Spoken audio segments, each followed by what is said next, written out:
Good morning and welcome to Peace Out. Yep, we're all learning together to peace out. And it's quite the exercise, especially on Monday mornings sometimes, right? So I hope you had a good weekend.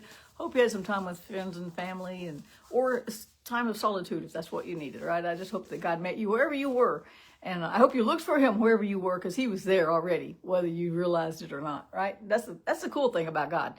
Even if we don't realize it, sometimes we forget or we get busy or involved in our own little stuff, our own little worlds, and yet God is still there. That's kind of what we're going to talk about this morning.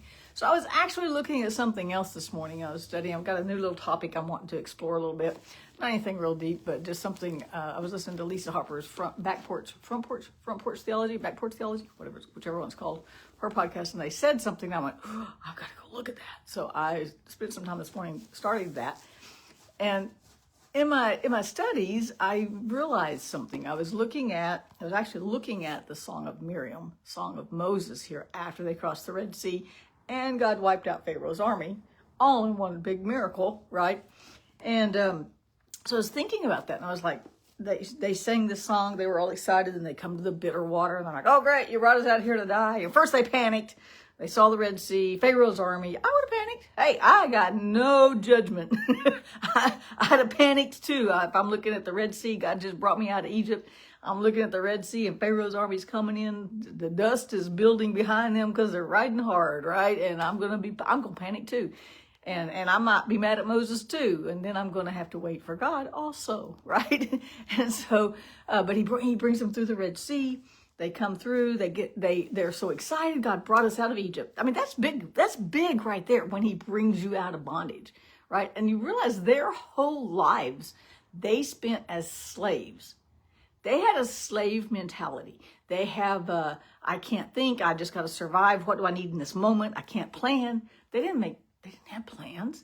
They just did whatever they were told because they were oppressed. They were stripped down. They were bare.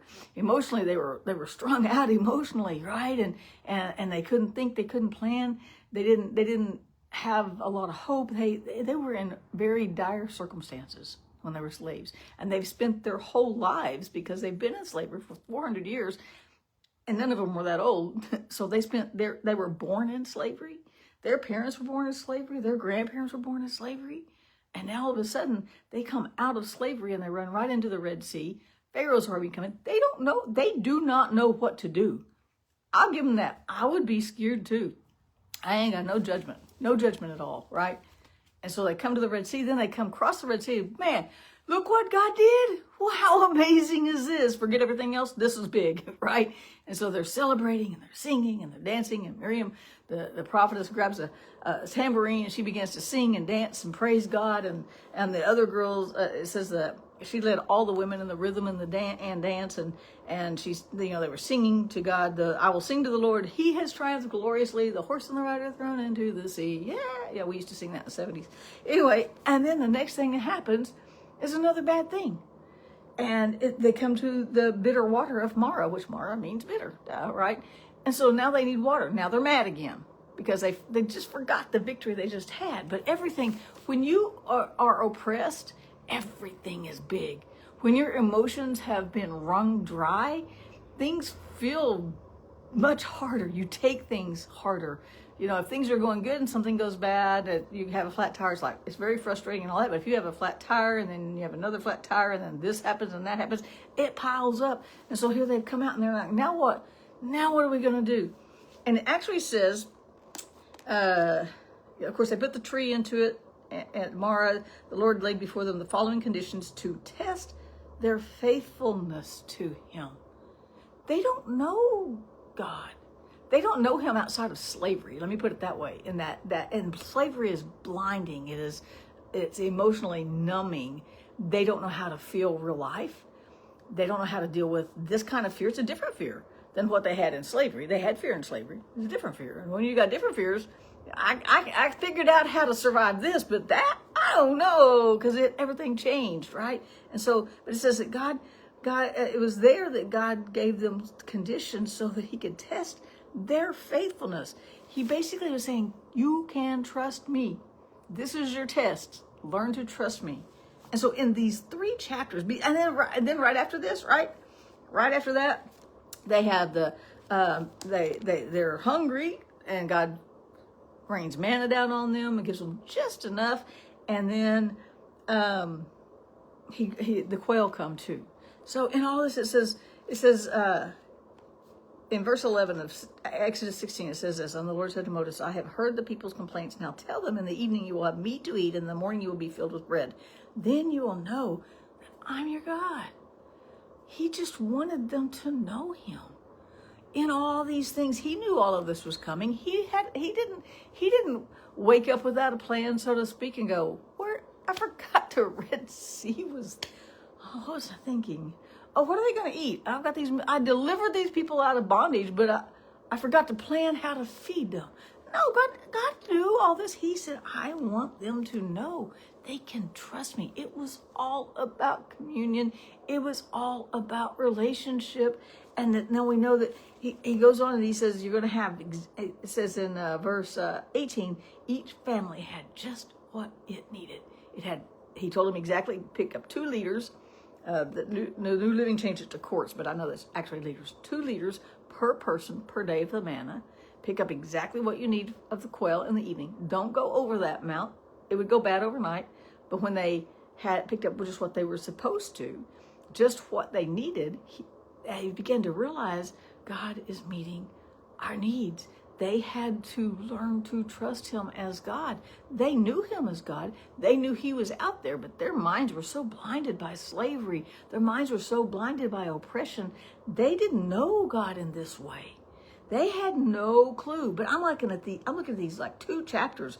Well, technically there's 15 chapters, because taking them out of Egypt took up a whole bunch, right? Because he had the 10 plagues and all this, Pharaoh and all that, right? So out of Egypt, across the Red Sea, making bitter water sweet, raining down manna in the morning and quail at night, giving them, and the whole thing was God saying, I got you.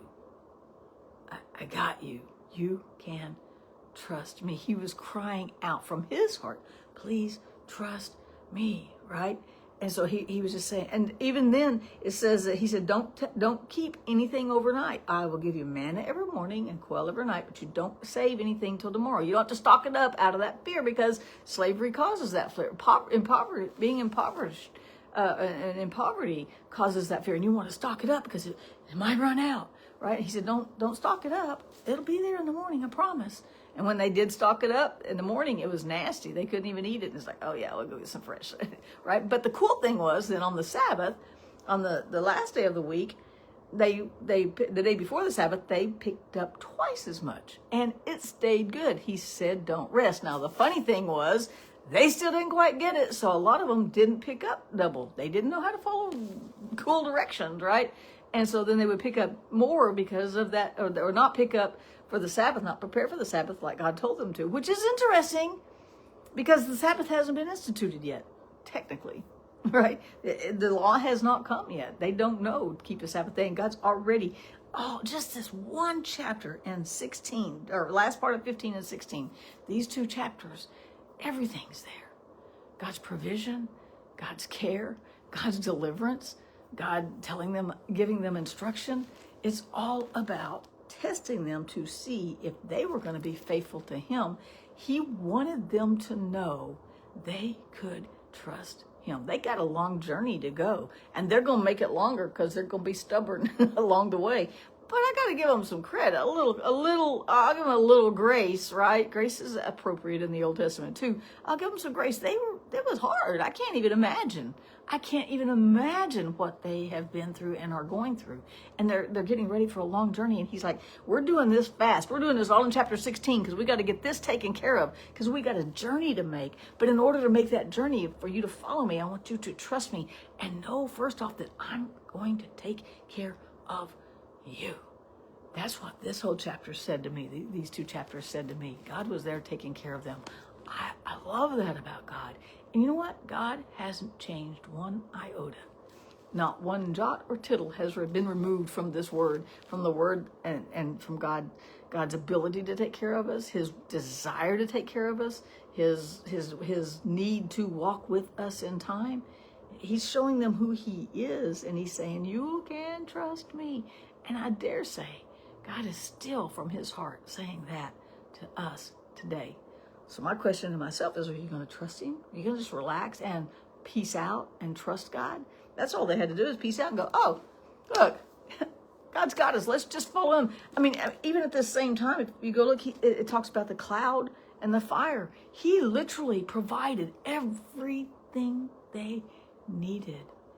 They could have just gone, this is going to be an awesome journey. But they're like me. And they're going, but what about tomorrow? What about supper? But what about supper? But what about in 5 minutes? But what about next week? But what about, I have no judgment for these guys because I have the same questions. But God in just these 2 chapters has covered everything they need for the journey. And he's just trying to tell them, I got you. You can trust me. And I dare say that's still his heart for us today. I got you. You can trust me. Yeah, I'm going to peace out today. I'm going to remind myself of that all day. I'm going to let that play over and over and over in my head. I'm going to imagine God's voice in my head today and in my heart just all day going, I got you. You can trust me. And that's why I'm going to peace out. Peace out. He's got you. You can trust him. Have a great day. I'll see you again tomorrow.